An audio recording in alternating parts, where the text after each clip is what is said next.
Welcome to Future Ready Live, where we talk about topics that will help CPAs, CGMAs, finance and accounting pros prepare for change and transformation.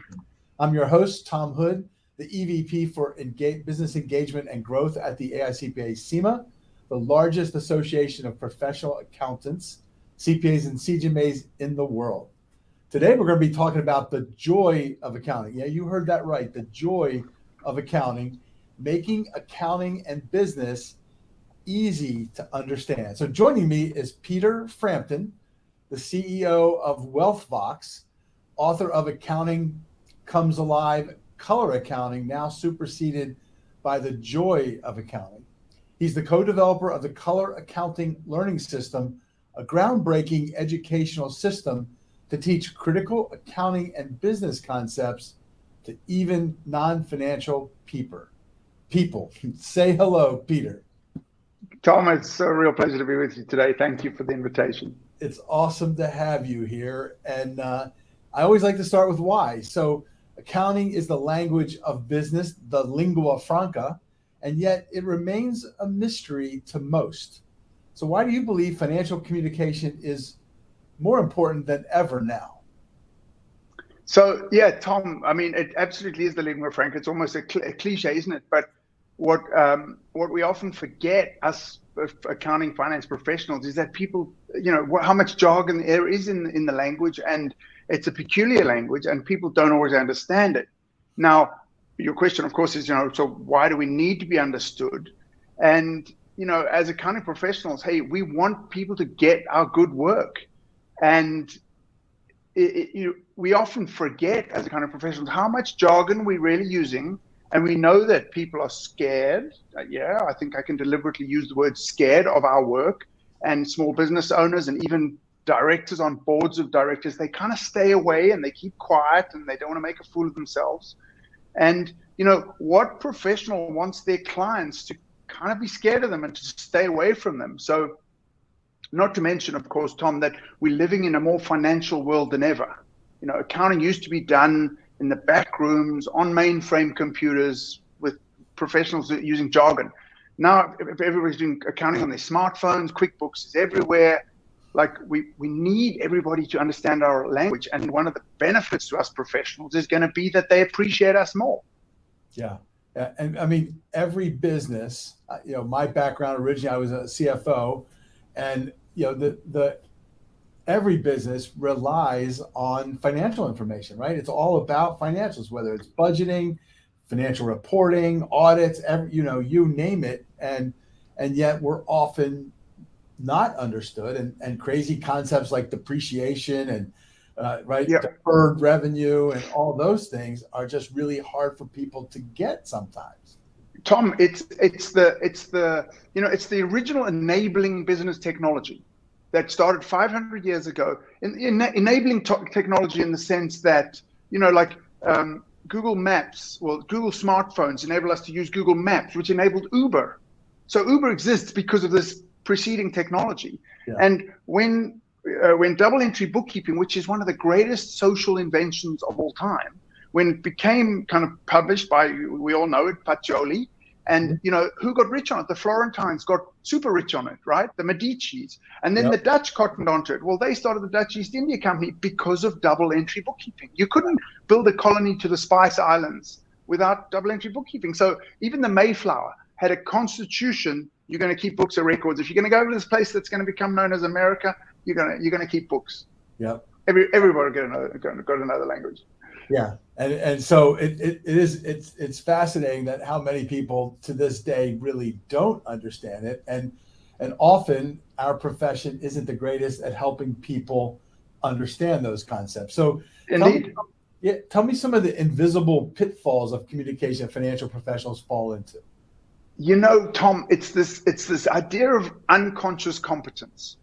If I said to you, Tom, how do you change your stick shift gear on your car? You'd say, oh, Peter, I don't know.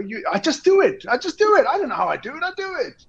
That's what we accountants are doing all the time in financial communication, right? We're using the term revenue. We're using the term expense. We're using deferred revenue. And yet if you stop and pause it's actually harder to explain what those concepts are than what one realizes. And of course, we all know what revenue is, but trying to explain it is a different skill, right? It's called a declarative ability. And when we stop and think about, okay, so what really is revenue? It's like, oh, hang on. Well, it's the money you get from your work. Well, no, actually, hang on. Let me qualify that. It's not really money very quickly down a difficult, slippery slope. Yeah. And so what is revenue? And, pointing no fingers, but FASB and the International Accounting Standard Board, we've written to them and said, guys, I think we can do better with our definitions, right? Because they start talking about flows. Well, if you talk about flows, you're kind of implying cash. And we know that the confusion between revenue and cash is one of the big confusions. And hey, to jump to the punchline, we at the color accounting, at WealthBox, using the color accounting learning system, we've come up with what we call functional definitions or educational definitions, because we don't want to diss the official definitions. Right. And for example, we call revenue a value generating activity. In other words, it's the work you do to get the cash or account receivable or gold watch that you get. Now, you've unpacked the duality, and that becomes really important. An expense is value sacrificing activity. We say things like, revenue is kind of a verb, not a noun.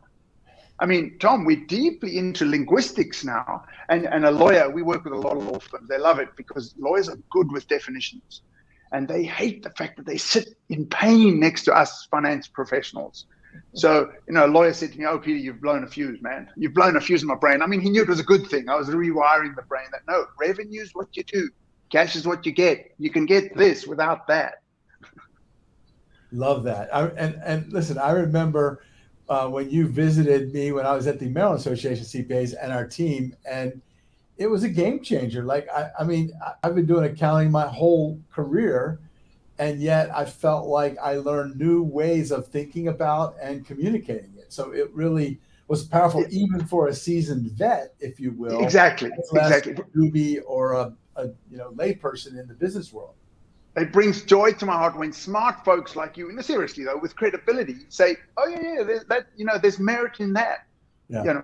So I mean, I for my sins, don't tell anyone, Tom. I failed accounting 101, and I went on to become a chartered accountant, an Australian South African thing. The accent you hear, and it's like, so this quest began to kind of understand it, and when people who know, like yourself, affirm where we, and there's a whole collective, Mark Robilliard, co-founder of WealthBox with me and things like that, when we get affirmed in sort of what we've kind of stumbled into, it's very gratifying. Thank you. Yeah. Oh, it's exciting, and we're looking to do kind of more things with you as we go forward. So it's nice to have you back, if you will. We got to see each other not too long ago in loved it. Came out of this pandemic. So all right, how about this? Give me one of the craziest. Well, wait a minute. Let's start with what's some of the game-changing opportunities that we could get from being able to communicate this better. What can we do new and different if we can figure this language out when we communicate? I mean, we as financial professionals in the workplace, in boards, it's just, there are so many divisions. I've had CFOs say, oh, don't tell me about the marketing division, let alone, oh, human resources have got no idea. That's not good. When we balkanize our organizations into different groups and not everybody's aligned with the mission. We know that alignment is such a potent concept. Like when you want every member of your people to understand the financial mission. Companies have operational missions, and of course we have a financial mission, which the CFO and the CEO is setting. What the CEO wants you to achieve financially, shareholder performance, ROE, whatever the key metrics are. And just to have your team understand what those are is so critical. It almost just stands on its own merits, the benefits of financial communication. But Tom, we see it from top to bottom, so to speak. That people get invited onto boards because they're experts and they deserve their place on the board, but they're not quite sure about the financial question, and so they just stay a little bit mute and they just don't probe a little bit hard enough, and questions go understood and less optimal decisions get made, and I mean, the list goes on. I can tell you about companies that have sunk because of financial misunderstanding. Mm-hmm. So give us what's one of the craziest financial miscommunication stories that you can recall?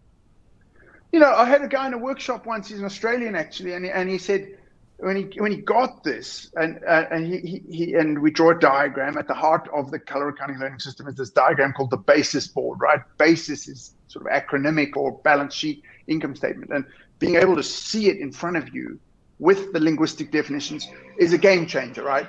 And he said, oh my goodness, when he's looking at this and suddenly he's realizing the parts of it, he says, I wouldn't have had to write the book. And we said, well, what book did you write? He said, I wrote a book called Life After Liquidation. And he said, I inherited a business from my dad and it crashed. I thought I had lots of revenue. I did have lots of revenue, Peter, and it crashed. And then he started another business, it crashed. Well, he was, as we know, frenetic entrepreneurs managing. I gestured down here to the income statement because in the basis board, the income statement's down here and the balance sheet's up there. And we put them together. And so, we think, come on, man, you got to pay attention to your balance sheet. But we know that how life is. Frenetic, trying to make sales, trying to minimize expenses, not realizing that all these sales are showing up as accounts receivable and he should actually stop and collect his debts. So he ran out of cash because he thought revenue was cash. Yeah, but it ain't.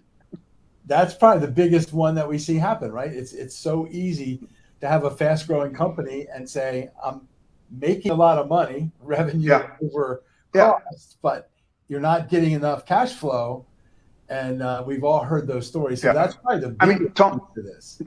Here's a sad one, Tom. They're all sad, right? Failing a business is sad. People's lives are impacted and so on. I was at a big law firm in New York and we were talking about deferred revenue. And one of the senior partners took me aside and said, I've just come off a jury trial, a week-long jury trial where we were defending a chief accounting officer for revenue shifting, for the fraud of revenue shifting. And he said, we lost, right? We failed in the defense. And he said, but you know what? I think at the end of the week, the jury thinks he put the money somewhere, like, under a mattress or a hidden safe. And it's like, wow, this man's in jail because Americans don't don't mess around when they're convicting people of fraud, right? And here's a man in jail. The jury kind of knew what he did. They weren't entirely sure, but they kind of knew what he did. Not good. That is a bit crazy. Now, I know, obviously, I'm from Maryland. You shared that Johns Hopkins is actually teaching color accounting and has been for quite a while. Can you talk a little bit about that and share how that happened? I love it. We're so proud of our relationship with Johns Hopkins. It began under Louis Biggie, who was then the head of staff, the staff training division. So we licensed them and taught them how to use the system. And they've in return taught us a whole lot of fantastic ideas to use the color accounting learning system better. So they want all the staff of the university to understand the finances of the university. And so they run a monthly program and there's a waiting list and people just are so empowered to really understand what a giant organization it is and so on. We're also proud of our that the program is used at the hospital, which of course also shares the Johns Hopkins name. It's a slightly sort of separate organization, but you can't get more prestigious than Johns Hopkins Medical. Yeah. And they use it to teach these super bright professors of medicine on the economics of healthcare. Yeah. And it's well received. And the point here really, Tom, is that it's accessible to anyone. We want to democratize access to the fourth R, right? Reading, writing, arithmetic, reckoning. Everybody should get it. Love it. At the core, it's financial literacy, right? Because every organization, including governments and not-for-profits, are all running on financial systems. And understanding that language gives you a complete edge and helps you maybe avert. I wish we could teach this to the federal government, by the way. Oh, absolutely. Absolutely. Yeah. And Tom, thank you for mentioning sort of financial literacy, because there's another little insight that's kind of been dawning on us.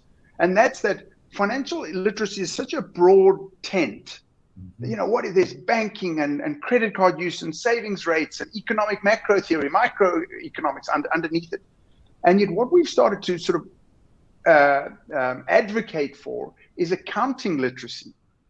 And actually, we've sort of uncollapsed these two notions where accounting literacy is the ability to know, well, where am I? A lot of people, their personal finance, for example, they're in a mess, not because they don't know that they shouldn't spend. They just don't know how much they're spending. They've gone unconscious. So the first part is essentially the ability to read a balance sheet income statement. Where am I and how am I going? Accounting literacy, financial literacy, compound interest, tax policies, credit card. And it's amazing when you get this layer that we're calling accounting literacy sorted, the financial, the highfalutin financial concepts just roll over. I'm going to pin you down someday, Tom, and talk how we've got to advocate for accounting literacy together. Love it. I mean, I think it's totally right, and it applies to both personal as well as business. It teaches young people and even old people about how to be an entrepreneur by understanding if you're going to start a business, you're going to need that accounting literacy. Even if you hire a CPA, which you should, that won't fix it all. You want to know it inside out every day, so you don't run out of cash thinking you're making a lot of money, kind of thing. Absolutely. Yeah. Your financial consciousness onto which you can build common sense is built on accounting literacy. Love that. I love that. Any other good corporate examples you can share where people are using this in a productive way in the business world? Oh, Tom, lots. I mean, an aspect that I'm proudest of is how it has worked. It's applicable and people benefit from the smallest micro businesses and to the big names like the Goldman Sachs and the Morgan Stanleys and I mean, how was that, Morgan Stanley once and they hire arts grads, non-finance grads, and actually it was in the internal audit department, and I was working with one guy in a class, a group, and once he in the morning we got him down pat the 5 elements of accounting. We call them RELAX, by the way, Tom: revenue, equity, liabilities, assets, and expenses. And they love to hear that there's nothing else, just those 5 will do. So now this young kid, he's straight out of an arts degree, and he's there at Morgan Stanley, and we get this down, and then we get into some advanced stuff. But the advanced stuff is easy when you get the basics right. And so he stands up next to his colleague and says, well, this is how you account for a bond where we've got the carried over interest into the, the coupon rate, that. And spontaneous round of applause. And I thought, that's just to be able to get such an advanced concept because you did the groundwork. And I had a managing director at Goldman Sachs say, hey, kids, kids, I shouldn't call them kids. These are young 20-year-olds, right? And it's like, you're getting here in 5 hours, 8 hours, what it took me 5 years to work out in the bank. This is a managing director, right? So, that's at the top end, people are being empowered to communicate. Yeah. And then at sort of the other end of the spectrum, if you allow me, I mean, I was there in a little country that your viewers will hardly recognize the name, called Eswatini. It's a little island inside of South Africa. And there's a woman with a sewing machine. And we got to the part of our program where we talk about you're not your business, right? Essentially, in accounting jargon, you and I know it as the entity theory, that you've got to distinguish the business from the owner, even if you've got to impute a business as an unincorporated business. And I thought to myself, oh, no, come on, she doesn't need to know this. And I thought, no, these people are smart. They just don't have the economic infrastructure behind them like you and I do. And so I said, no, let me tell her about this. You're not your business. She said, Peter, this has changed my life. And I'm like, come on, how can that be? She said, in my small community, people are coming and saying, I need money for a funeral, or I need money for hospital. And, how do you turn that down? And of course, the sadness is that how do you grow the capital of your business if you keep being asked for support? And of course, she's the wealthy one in the village, right? She says, no, Peter, now I can say, oh, I'd love to help. I'm so sorry. I just don't have money. And they said, but we know you've got money. She said, no, that's not my money. It's the business's money. Nice. And that changed the game for her. Yeah, that's cool. Well, the other thing, I'm not sure whether you're aware of this, but we do have a bill before Congress to add accounting to STEM programs. So it would be tucked in with the technology, right? Science, technology, engineering, and math. And we think that will help attract a new generation, because everybody is teachers and from K through 12 are pushing STEM programs. And if we can get that accounting literacy foundation, and the hope would be maybe this will become part of that. So let's hope, Tom. Let's hope. Let's turn STEM into STEAM. We'll put some pressure into STEAM, right? But add the A to STEM. It's actually inside the T, but that's okay. I get that. I love the STEAM notion. That's exactly right. Well, as always, Peter, this has been awesome catching up. everyone, you ought to be looking at the Joy of Accounting book, or look at coloraccounting.com on the web. And Peter's Twitter account is at Color Accounting. So connect on all those. It's been awesome to reconnect with you after a few years, and you're doing some great work, Peter. Keep it up, and I'm looking forward to working into the future. So thank you, Tom, for this interview with us. Such a pleasure. Thank you. And for all of you out there, our audience, I want to thank you for joining us, and don't miss other Future Ready Live sessions. We'll be back here on LinkedIn the first and third Tuesday of each month at noon Eastern. #Future Ready Live. We'll see you then. Thank you very much.